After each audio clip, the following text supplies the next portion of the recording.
Oh, hi, welcome. How y'all doing today? Thanks for joining me. Perfect timing. Getting ready to make a shepherd's pie. You're not going to believe how simple it is. I don't know if you've ever eaten one or made one, but you caught me at the perfect time.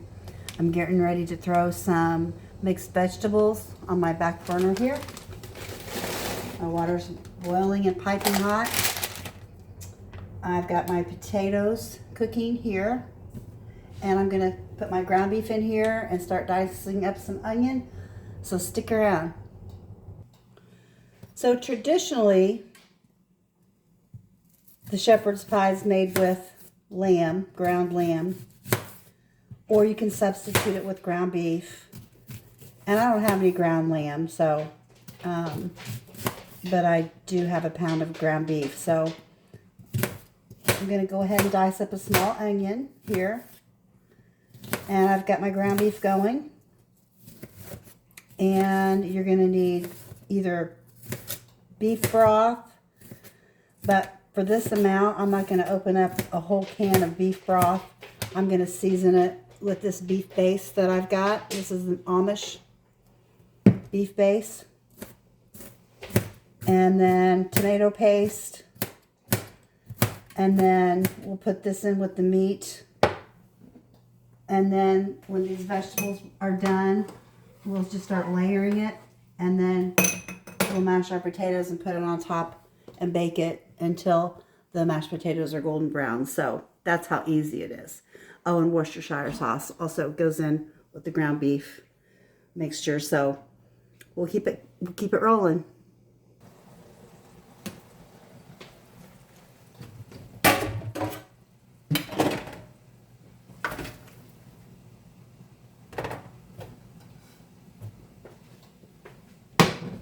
So we've drained off the ground beef, and now let's put some onion in here.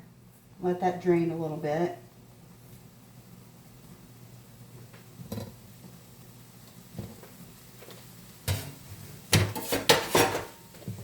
Then I'm going to add maybe a teaspoon of this base, and I can add more if I need it. This is the second time I've used it, and the first time I used it I found out that it was pretty salty, so you put a little bit less in, and then you can always add more beef broth base if you need it. And then I'm going to put in a couple heaping teaspoons of some paste and some Worcestershire, probably a good tablespoon.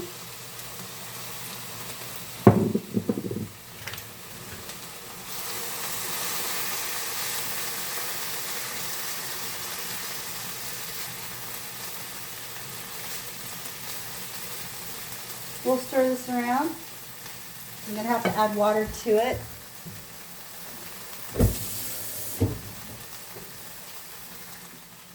And I'll add more if I need it. Because you don't want this to be pasty. You want it to be brothy, but you don't want it to be soupy. So just enough water to make it the right texture that we want. Yeah, that's pretty salty. I probably won't need to add any more beef base or salt to this. And now we can put our meat back in, let that simmer.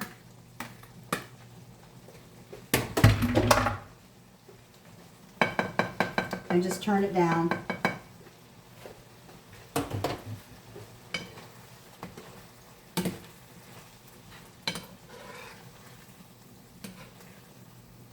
I always cook my frozen vegetables. I never put frozen vegetables in the oven. I see chefs doing that all the time. I watch different cooking shows sometimes, and I see people do things a lot differently than me. And I always cook my rice, I always cook my pasta, and I always cook my frozen vegetables ahead of time. So that's a good tip right there.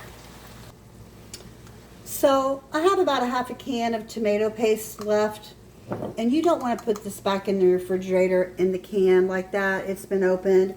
So I'm going to take this tomato paste out, and I'm going to put it in something that I can see so that I'll remember that I have tomato paste in here, so I can throw it into something later on within the next couple of days so that I don't forget about it. But this is the proper way to store it out of the can once it's been opened.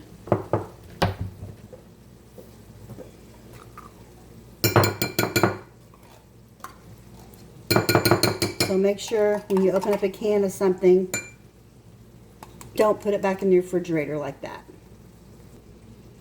So my vegetables are done. I'm just going to drain those.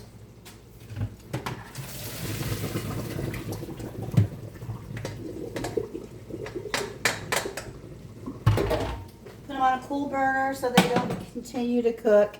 Just give it, just give it a little bit of seasoning here. You don't need to do a lot because this is very seasoned. Very seasoned. So I'm just going to put some pepper in there. And then I'm going to cover this with some saran wrap. And we'll check the potatoes. And we'll mash them and put them in the oven. So stick with me. Let's check these potatoes. Oh yeah. They're done. Turn that off.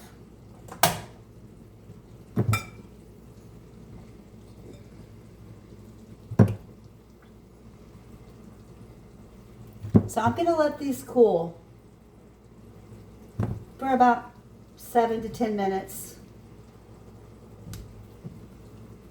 And I'm going to turn this off. I don't want my meat to overcook. So everything's shut off. Everything's done. I'm just going to cool the potatoes, and then when I can handle them, I'm going to peel them and mash them. I'm going to set my temperature at 350. And I'm just going to take a little sharp paring knife, and I'm just going to start peeling off this peeling here and get these all peeled.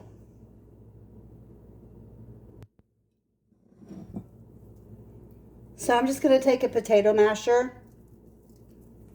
and I'm going to mash these potatoes. And this one isn't mashing it very easily. I may have to get my mixer out. That one's mashing it good. Let me cut this. That's a big one.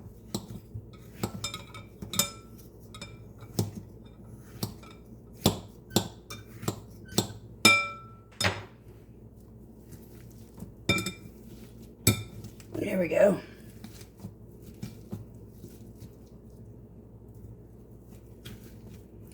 So I'm going to mash all these up and be right back. My last potato. Now I'm going to add in about a half a stick of butter. I am going to go ahead and put some salt in here, but not a ton, but enough for the potatoes. And of course pepper.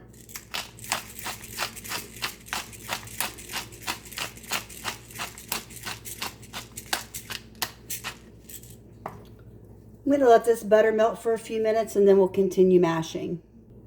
So I'm going to add just a little tiny bit, not a lot, just a splash of milk. These aren't creamy whipped potatoes. These are just mashed potatoes. Rustic style for a rustic recipe.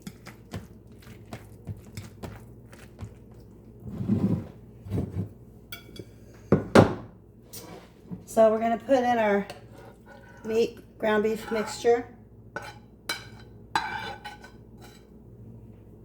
Spread that out in the bottom of the dish evenly.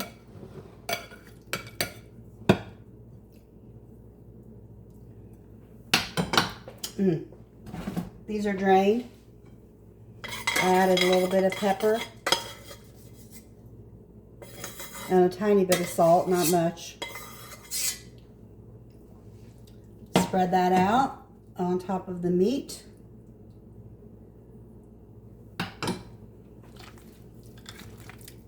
Now that I've got that milk in there and that butter melted, make sure this is really mixed very thoroughly.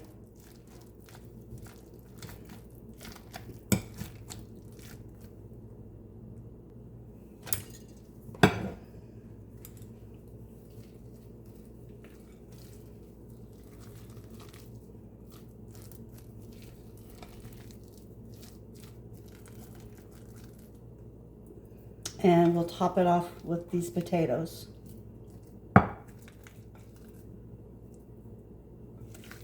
Now, since the meat's done and the vegetables are done and the potatoes are done, these don't have to really be baked that long, just long enough to brown the potatoes on the top.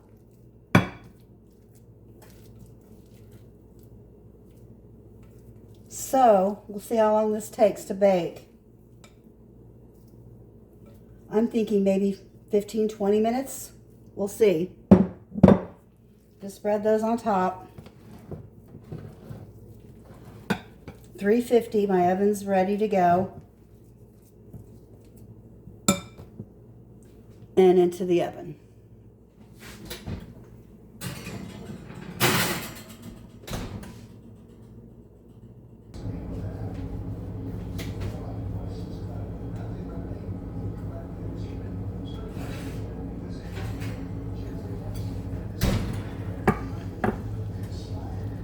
Here it is.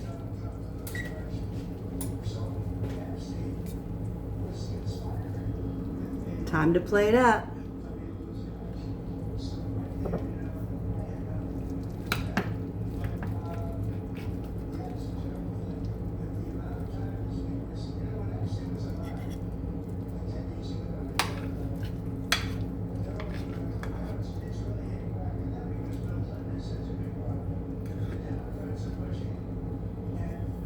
Shepherd's pie.